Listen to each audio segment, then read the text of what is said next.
Bueno, vamos a comenzar con un tema que quedó inconcluso y que es la continuación de algo que comenzamos a compartir y que está relacionado con cómo discernir el cuerpo de Cristo. Y ese podría ser el tema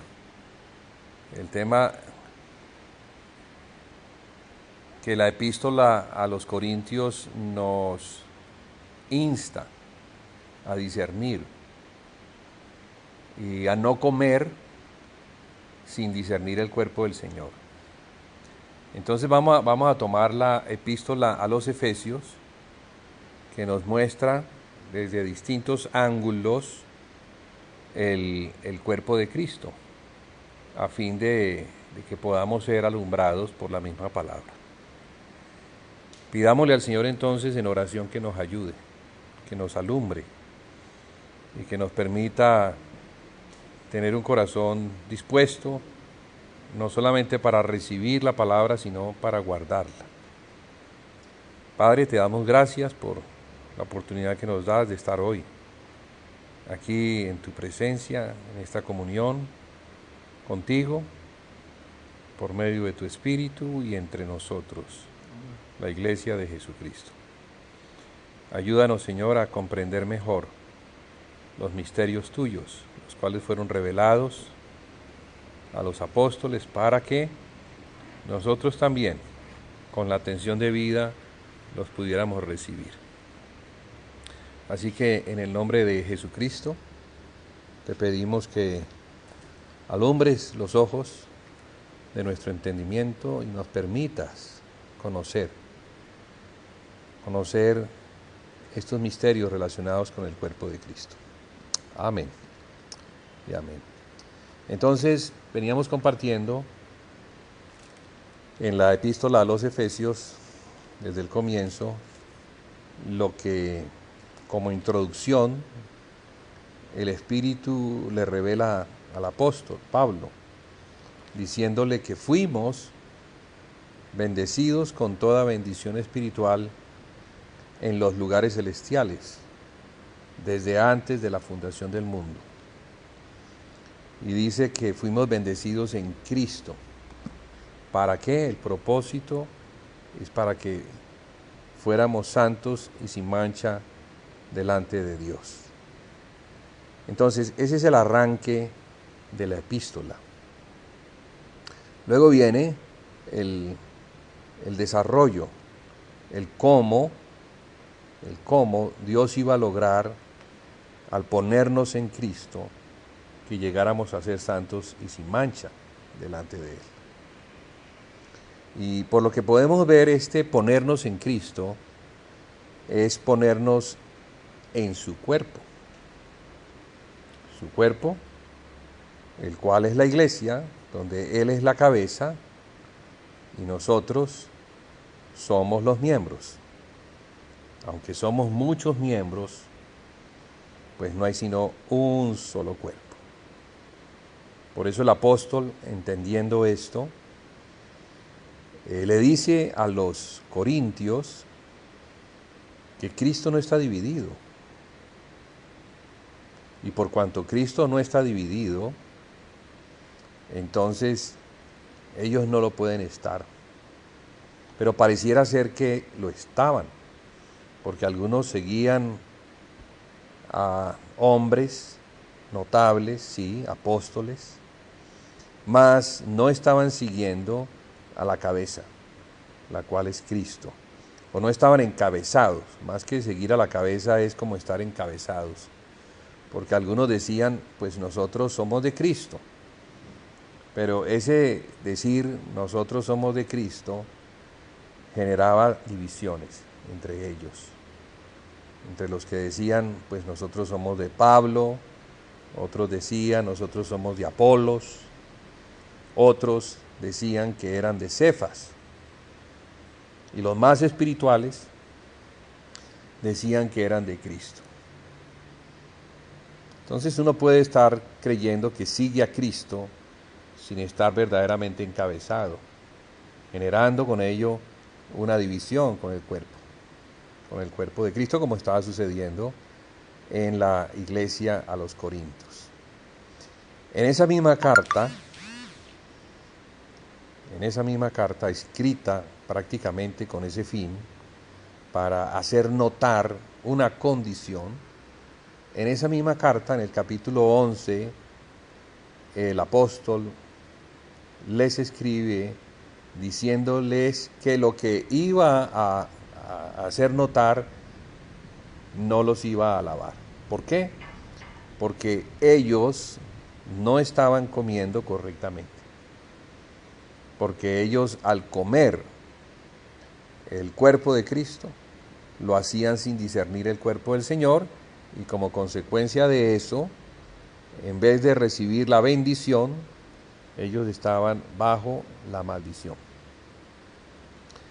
Y eso se notaba en que algunos estaban desanimados, otros estaban en la cama enfermos, y otros ya habían partido con el Señor. Eso nos enseña qué tan importante es discernir, entender lo que es el cuerpo de Cristo. Y por eso vamos a tomar la carta a los Efesios, que comienza mostrándonos que Dios nos puso en Cristo. O sea que para llegar a ser perfectos, para llegar a estar en ese estado de santidad y sin mancha, Dios se aseguró al ponernos en el cuerpo de Cristo. Eso es lo que significa estar en Cristo. O sea, ser bautizados en Cristo, ser colocados, miembros que fueron puestos en ese lugar perfecto. Aunque no somos perfectos, fuimos puestos en un lugar perfecto para ser perfeccionados y llegar a la estatura de Cristo, a la estatura del varón perfecto.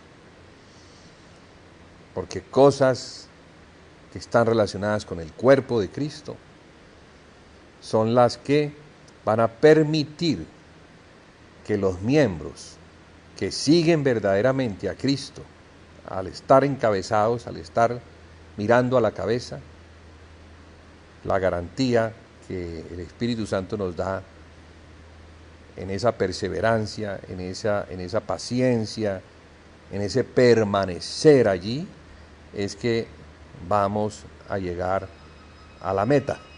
¿La meta cuál? La estatura del varón perfecto. Entonces, esta carta a los Efesios nos muestra desde el principio los aspectos, ¿no? ¿Cómo es que llegamos a estar en ese cuerpo? Y por eso el apóstol arranca desde la base. Y esta base nos muestra que fuimos predestinados para ser adoptados hijos de Dios por medio de Jesucristo, según el puro afecto de su voluntad, para alabanza de la gloria de su gracia, con la cual nos hizo aceptos en Él, en el amado, en Cristo. Y luego dice, en quien tenemos redención por su sangre, el perdón de pecados, según las riquezas de su gracia. Si no fuera por la sangre, pues entonces no hubiésemos sido perdonados. Si no hubiésemos sido perdonados, Dios no nos hubiese dado el Espíritu, que es el Espíritu de su Hijo, el Espíritu de Cristo, a fin de que por medio del Espíritu, nuestro espíritu ya renacido, regenerado, en otras palabras, nacido de nuevo, ahora puede tener comunión íntima, estrecha y perfecta y eterna con el Espíritu de Dios. Allí tenemos entonces algo que Dios logró por medio de Jesucristo en la cruz del Calvario: hacernos hijos de Él, hacernos hijos. Ahora, Pablo va mucho más allá. Y Pablo muestra que además de hijos, también somos miembros del cuerpo del Hijo, de Jesucristo. Y esa es una dimensión que debiéramos mirar con más detenimiento, profundizar, para que podamos entender que siendo familia de Dios, siendo hijos de Dios, siendo hermanos de Jesucristo, pues somos la iglesia, el cuerpo de Cristo, miembros unidos por medio del Espíritu a Jesucristo. Y como Jesucristo no está dividido del Padre ni del Espíritu, sino que se encuentra en una estrecha comunión, ese espíritu de la comunión, ese espíritu que resucitó a Jesucristo entre los muertos y lo puso por cabeza de la iglesia, la cual es su cuerpo, es el mismo espíritu que nos ha sido concedido, que es el espíritu de la comunión perfecta, que es el espíritu de la vida eterna, porque esa comunión perfecta, sin pecado, sin mancha, es la vida eterna. A ese nivel de perfección es a donde el Padre nos quiere llevar. Entonces, Él lo hizo en Cristo ya.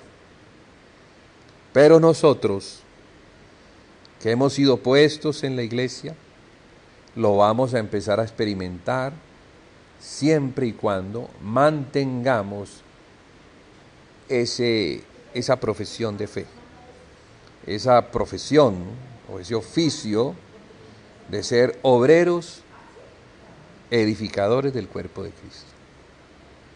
Nuestra responsabilidad es guardar esa fe. No solamente conocer lo que fue hecho, que lo vemos aquí por medio de las cartas apostólicas, sino recibirlo, creerlo y cuidarlo. Porque así era, ¿no? Jesucristo les dio a los apóstoles un depósito, una fe, para que ellos a su vez le enseñaran a la iglesia a guardar la fe. Y guardar la fe lo que significa es creer que en esa fe es donde está la salvación, es donde están todos los recursos que provienen de Dios, entregados a Cristo, para que de Cristo nosotros los podamos tomar y lleguemos a ser, como Dios lo hizo desde el principio, la imagen y la semejanza de Dios. Restaurar esa imagen y esa semejanza, ese hombre perfecto, corporativo, que al principio era Adán y Eva, ahora lo vemos como Cristo y la iglesia. Ya la realidad espiritual de esa imagen y semejanza es la iglesia en comunión con Cristo. De modo que ya una vez puestos en el cuerpo de Cristo, lo que nos corresponde es entender lo que es el cuerpo de Cristo, a fin de que no seamos movidos por otros vientos de doctrina, no seamos movidos por la cultura religiosa, las cosas que heredamos del pasado y que no nos muestran una verticalidad en la fe. Lo que hoy vemos es una división tremenda del cuerpo de Cristo. Vemos a los miembros del cuerpo de Cristo separados en denominaciones. Ellos no están juntos, ellos no comparten las cosas, ellos no se conocen entre sí, no se identifican, no saben quiénes son, no saben quiénes son los pastores, no saben quiénes son los apóstoles, ni los profetas, ni los evangelistas, ni los maestros, que son los dones que el Señor Jesucristo dio a fin de que perfeccionaran a los santos para la obra del ministerio, que es la edificación del cuerpo de Cristo. Entonces, si hay una edificación, pues esa edificación es la edificación del único y verdadero cuerpo de Cristo en una determinada localidad. Y ese realmente es el trabajo que debemos nosotros acometer, edificar. Pero para poder edificar, pues debemos discernir, debemos conocer quiénes son aquellas personas que junto a nosotros se encuentran edificando. Y algo que también se debe discernir es quiénes son las personas que han sido puestas para perfeccionar a los santos en esta obra del ministerio. Medium no me diste, ¿no? Bien, bueno, entonces estábamos diciendo que es importante discernir el cuerpo de Cristo. Y para discernir el cuerpo de Cristo, pues entonces hay que conocer lo que es el cuerpo de Cristo. El cuerpo de Cristo está formado de miembros. Si está formado de miembros, pues esos miembros son los que conforman el cuerpo de Cristo. Conocer el cuerpo de Cristo es conocer sus miembros, saber dónde viven, cómo se llaman, qué hacen, pero aún más, conocer lo que de Cristo tienen, los dones espirituales que han recibido de parte del Espíritu Santo.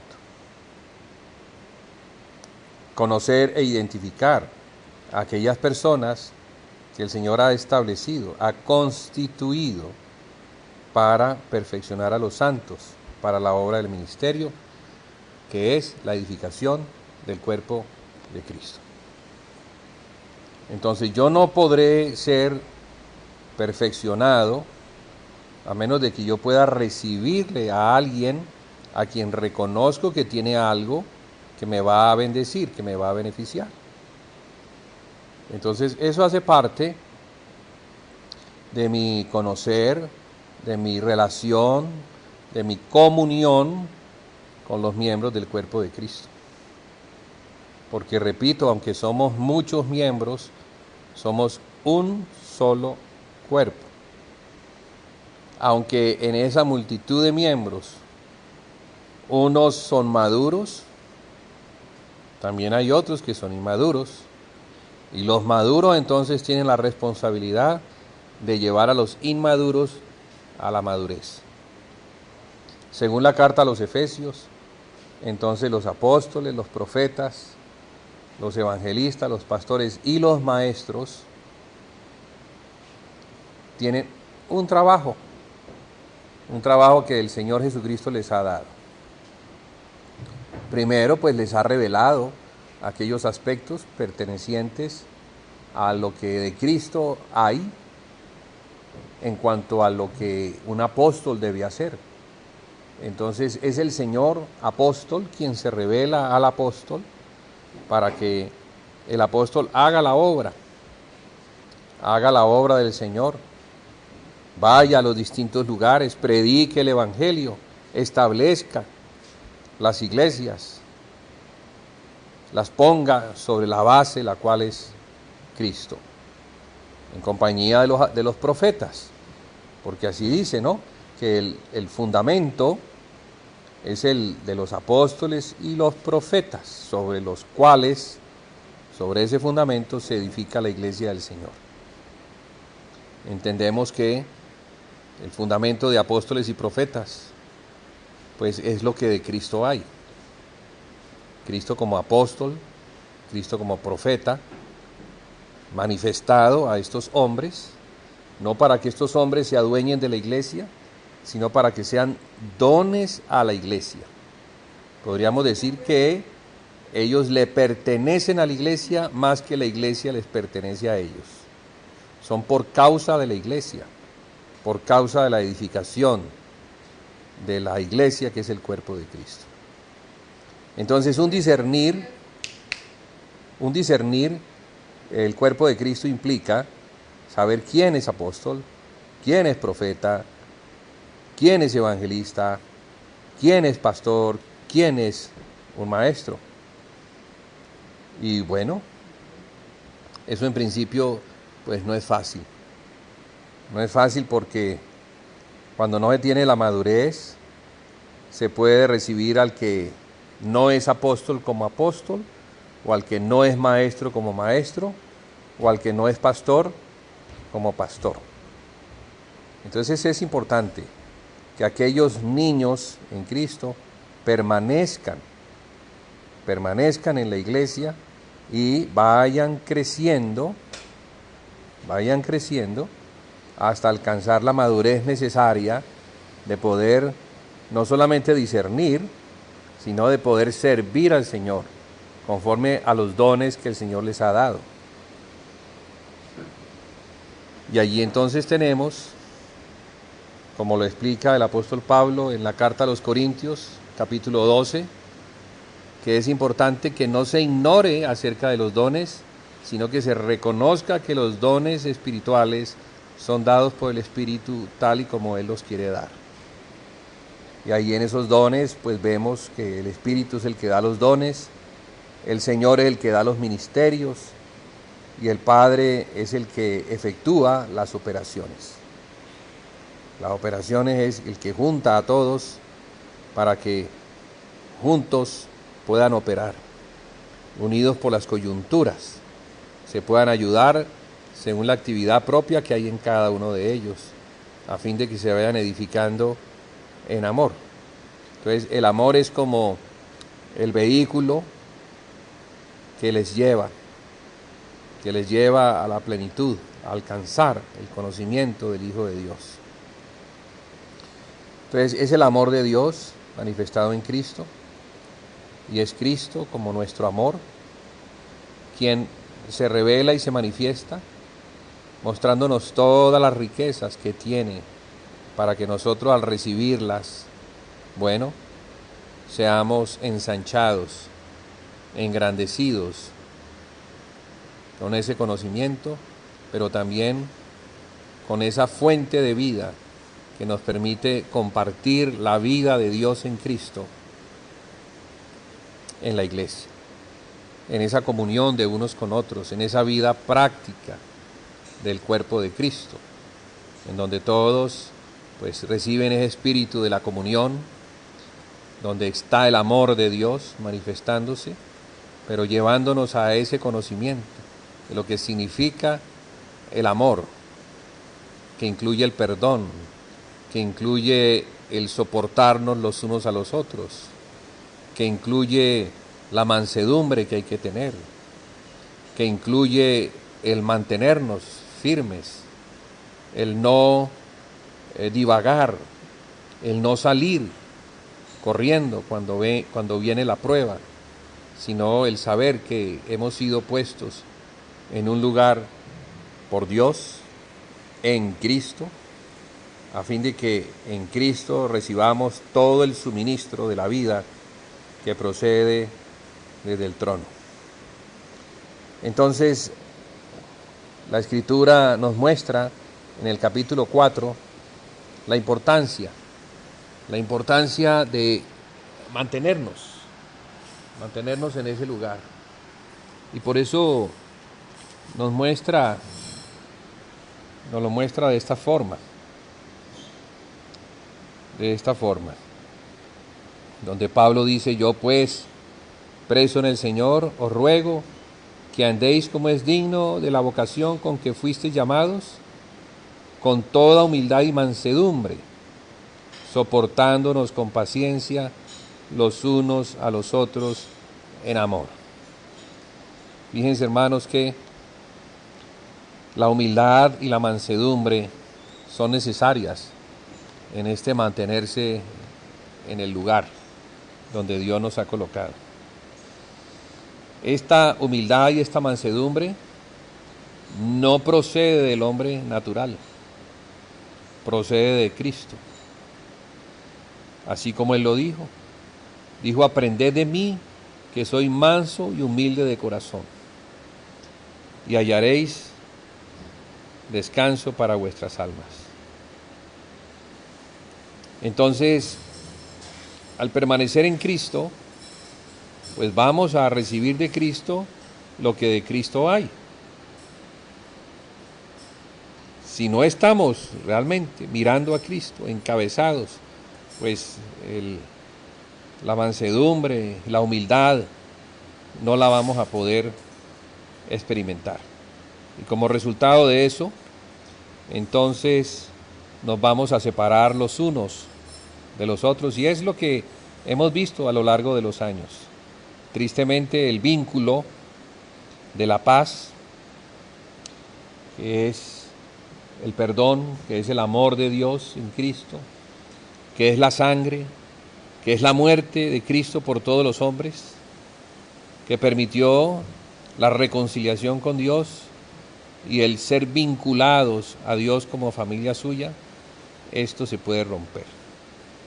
Y al romper eso, entonces la unidad en el Espíritu, que es lo que nos permite estar ligados a Dios por medio de Cristo, se va a afectar.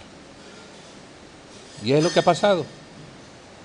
Es lo que ha pasado, porque la iglesia no solamente se ha dividido por asuntos doctrinales, por herejías, lo cual la Biblia nos autoriza a no juntarnos con aquel que no venga con la doctrina que es, pero no nos autoriza a separarnos de un hermano por asuntos que tienen que ver con la falta de entendimiento, con la falta del soportarnos los unos a los otros, por el no querer tener junta con un determinado hermano o hermana, o al tener problemas con alguno, pues separarme de él porque no hay una reconciliación que se da por medio del perdón. Entonces, este ejercicio del amor es lo único que nos mantiene firmes, parados delante de Dios. Tal vez lo más difícil, porque para nosotros es más fácil estar como en la obra afuera, externa, evangelizando, echando demonios, profetizando, pero ya los asuntos de corazón que tienen que ver con el mantenernos firmes en un amor estrecho con los hermanos, ya es otro cuento. Pero la demanda es esa. Aunque debemos evangelizar y echar demonios, imponer las manos sobre los enfermos para que ellos sanen, que es parte de la obra del ministerio hacia afuera, también hay una obra del ministerio de edificación del cuerpo de Cristo hacia adentro, y es la que hay que cuidar. Entonces, puede ser para nosotros mucho más fácil traer a alguien de afuera que mantener la unidad con los que están adentro. Eso es más complicado. Eso es más difícil, porque es un asunto que atañe con nuestro carácter, atañe con nuestro corazón, atañe con nuestro amor, que es el amor de Cristo, el cual se desarrolla en la medida que cumplimos sus mandamientos, en la medida en que aprendemos a perdonar incondicionalmente, en la medida en que nos reconciliamos con el hermano con quien tuve una disputa.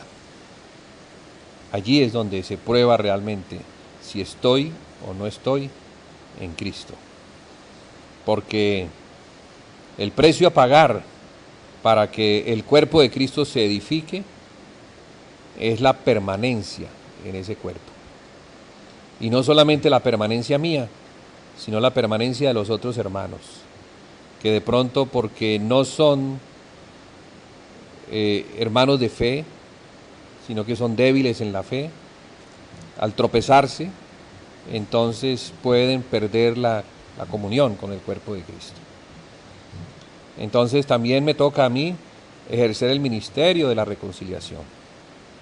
Y ese ministerio es ir a donde el hermano que por alguna razón ya no lo vemos, porque está dolido, porque está amargado, porque su alma, al no tener la fe para perdonar, entonces está afectada, está enferma y no tiene la fuerza para unirse de nuevo a los hermanos y tener comunión con ellos. Entonces, estos eran los problemas propios de la iglesia, de todas las iglesias, en particular la iglesia de Corintio, en donde se ven todos estos casos, bueno, que se tenían que resolver, pero la forma como resolvemos esos problemas es como el Señor nos ha mandado. No es como a nosotros nos parece, sino como el Señor nos manda, a reconciliarnos con los hermanos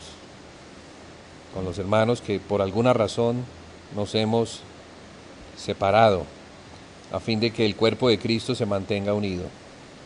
Entonces, ese ministerio de ir a rescatar al hermano que por alguna razón se ha separado es tan valioso como el salir a rescatar a aquel que todavía no conoce la verdad, que no conoce el Evangelio y que debe ser salvado por medio del Evangelio.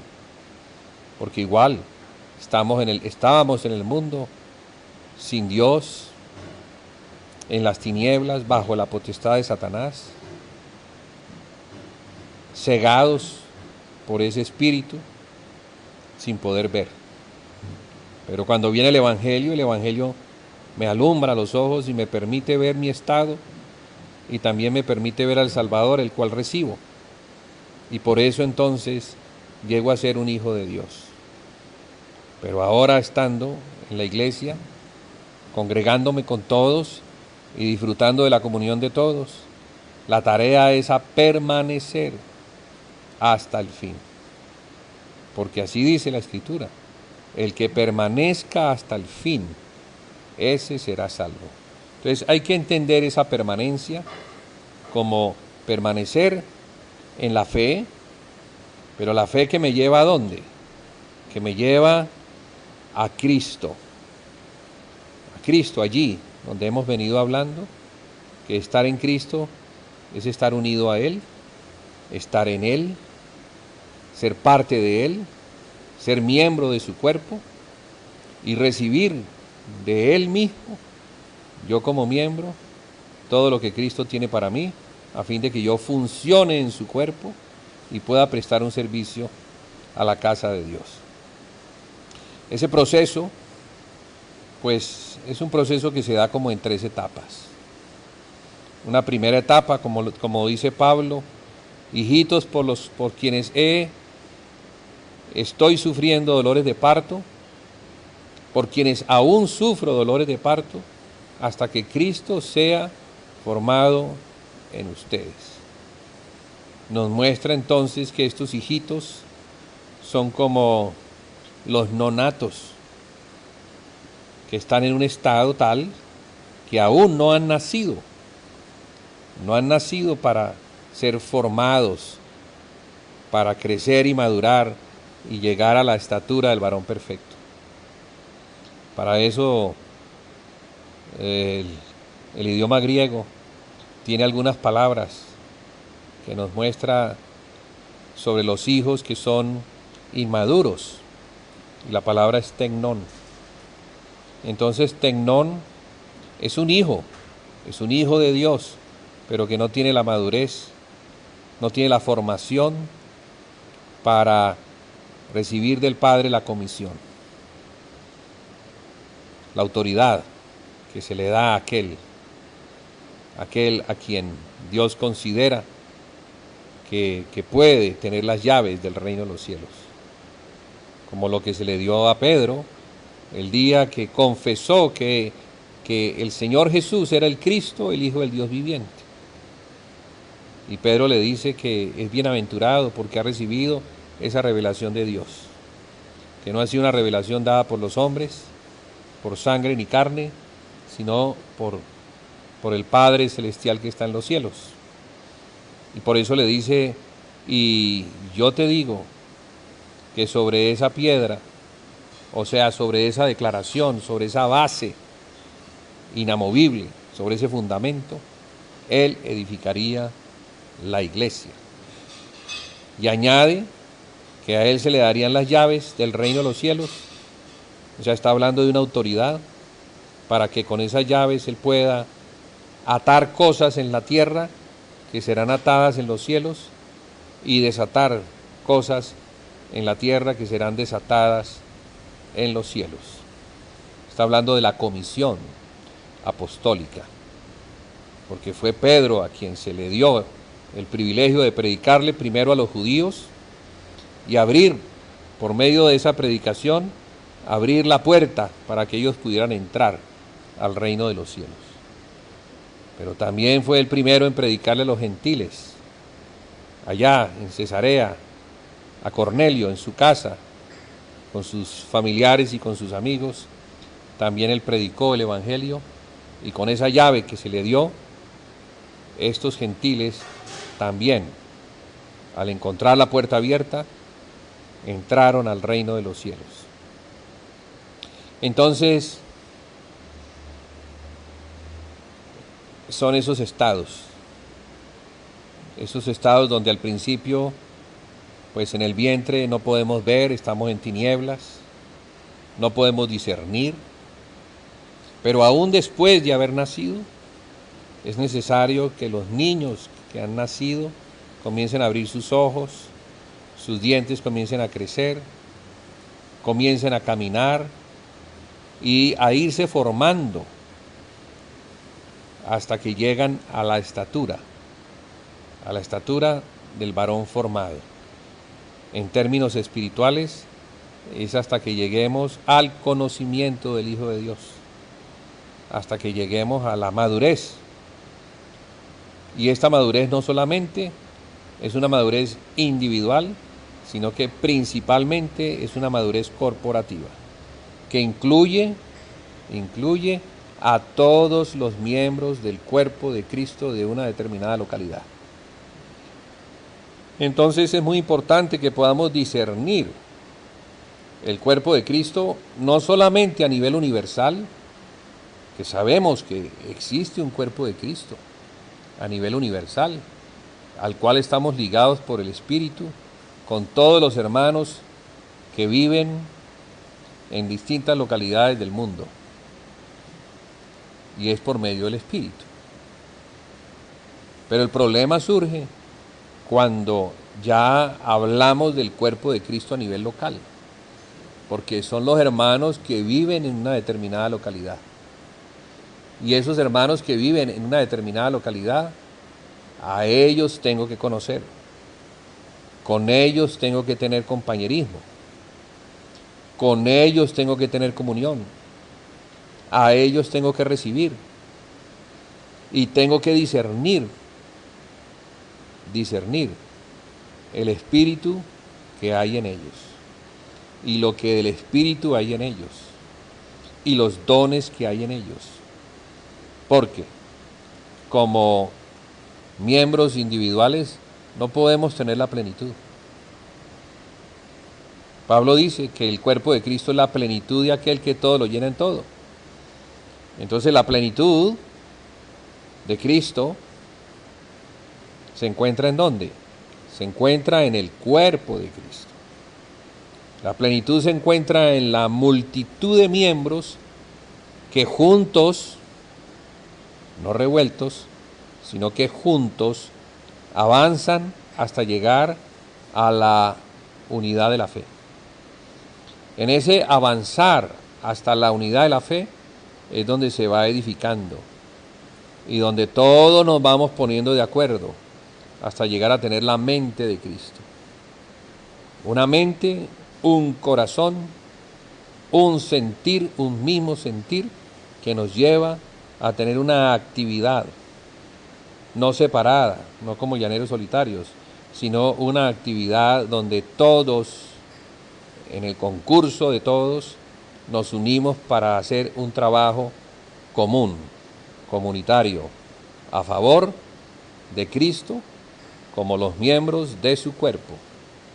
Entonces, es importante eso,